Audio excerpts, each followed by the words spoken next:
खुलुमबाय। आंनि गोसो गोरबोनिफ्राय बयनिसिमबो गाहाम हामलायनायखौ जासिहरबाय।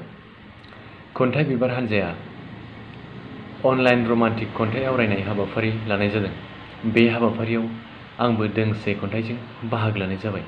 खन्थाइनि मुं अखाफोर गैयै पुर्निमा। अखाफोर गैयै पुर्निमा। पुर्निमामोन, अखाफोर गैया, नाथायबा दैसायाव जोंखोल साया माया दुफावलु गावदां। बोथोराबो मिनिस्लु सुदेम, अब्लाबो मिनिनाय गैया, नाथायबा रोमै रोमै मेगननि नोजोराव सोफै सोफै गावदां।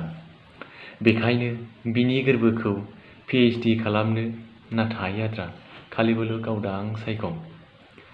गोरबोसेमोनब्लासो अम्बासि बुब्लिया जायगा मोननाय नङामोन। बिबो PhD खालामगौमोन मोनसे गोरबोखौ, अब्लासो पुर्निमाया पुर्निमायैनो महर मोनगौमोन। गोजोन्थों।